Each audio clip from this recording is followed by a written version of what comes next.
So this specific model is the Springfield Armory model 1911 A-1 loaded, and I believe it's loaded dash tactical. There's a few different versions of this with the loaded 1911s for Springfield Armory. This is a 45 ACP, as all 1911s are. Well, let me not say all, because they now they do have 9mm 1911s, but the majority of them are all 45s. What I keep with this one is a Medgar 8-round magazine.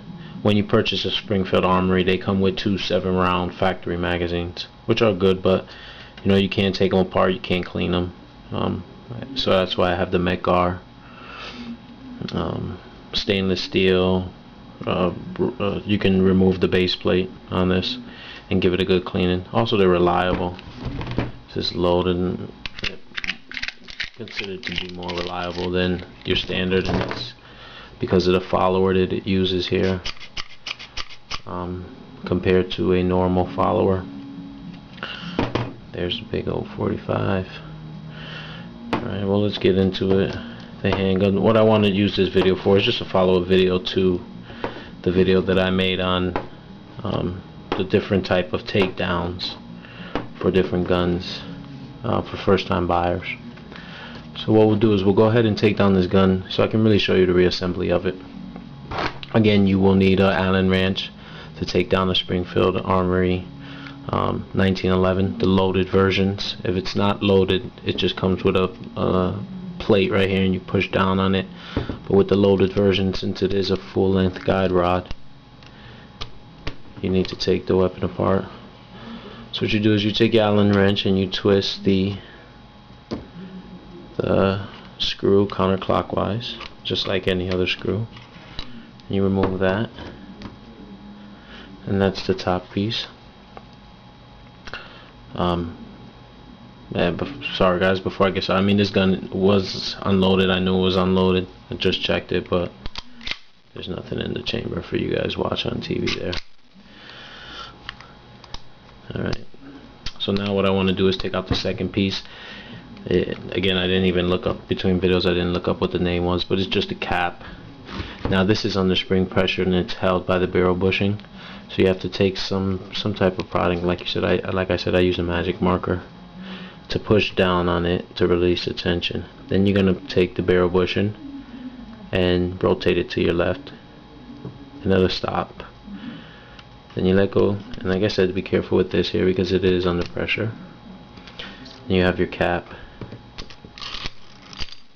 and you have your guide rod spring, and you have your barrel bushing.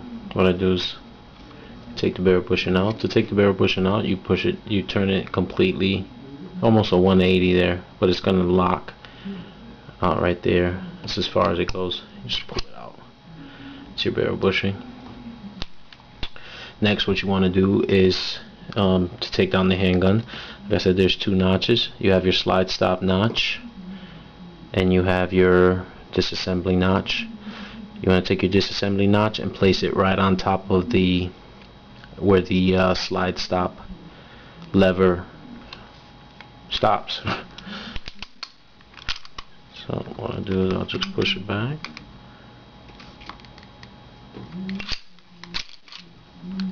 A little jerk there. So it's right there.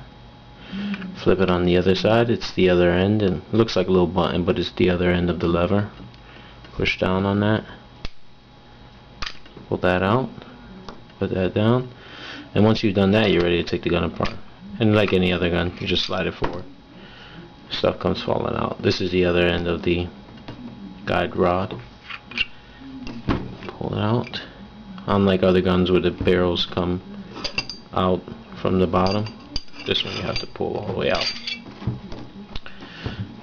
So now you have your completely disassembled 1911. And here's your guide rod. So the screwing part is actually this being screwed into here. And like I said in the other video, it gets to a point where you can't screw it no more, right? And that's why there's nowhere else to go. So you don't have to keep trying to tighten it to get it more, you know, to hold it tighter, to hold it closed. You don't want to mess up the threading on this. You see it's all greasy with ballistol on it. I do use ballistol a lot to preserve my handguns. So now we get to the part of putting it back together. This is what I missed out in my other video. So you start with your frame. You take your barrel. Now you're going to see that this is important. Again, I'm not sure of the exact name of this, but when you're placing this in and you're putting it back together, I usually place it here. So you'll take the back end of the slide of the guide rod assembly, and you'll rest it. So got you all the way up here. You'll rest it right about there, and you're gonna need that because this is where the slide stop lever goes through one hole in the gun, and then it goes through here to hold that together. So you want to make sure that that's maybe about right there. And that's what works best for me. So you place that back into your slide. You want to get it so it's perfect, so it fits in there perfectly. I take the back end of the guide rod assembly. I put the spring on. Now there's two sides to this, right? So I'm not sure of all, but the closed side is the one that you want to use. Like mine still have some of the factory glue on it. If it has it, that's that's how you know that's the how you place it back onto the guide rod. This open end, they're probably all like this, and that stays in the front. You push that through. Just stick that up. Now let's just get this done here. You take your frame,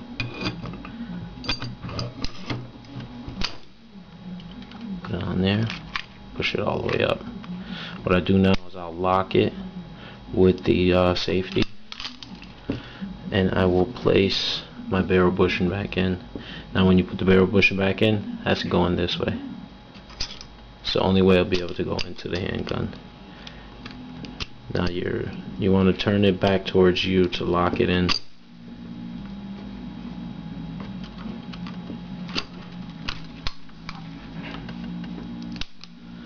Now the same thing when you're putting in the slide stop lever, the disassembly notch has to go over the square. What you want to do is you might have to mess with your, I don't know if you can see that, but you want to make sure that you can see right through there. So you might have to just jiggle it around a little. Then you take your slide stop. See, you get it in there, and you gotta just shake. Sometimes you might have to mess with it a little to get in there. I will place my slide back up, and this is how I do it. Other people don't. Now when you are going to put your slide stop lever back into the position that it was, you see how the plunge, this is called the plunger here, and it works between the safety and the slide stop lever. You don't want to just bring your lever up, because what you're going to do is you're going to scratch your frame pretty bad. A lot of people call that the idiot scratch. Well, I did that the first day that I got this handgun. What you want to do is you want to pick it up so it's not all the way out, and then you want to just bring it over to the top of the slide stop lever is right on the plunger. Now once you get here, you're safe, and all you do is push it in, and that didn't work, so now I got to take it back out again. There you go. So now it's in.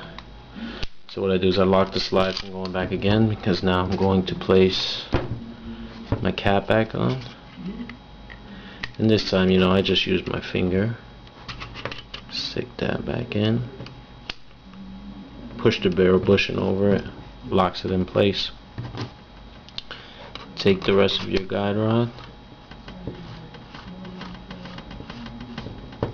Screw it in there. Use the Allen wrench to finish that up.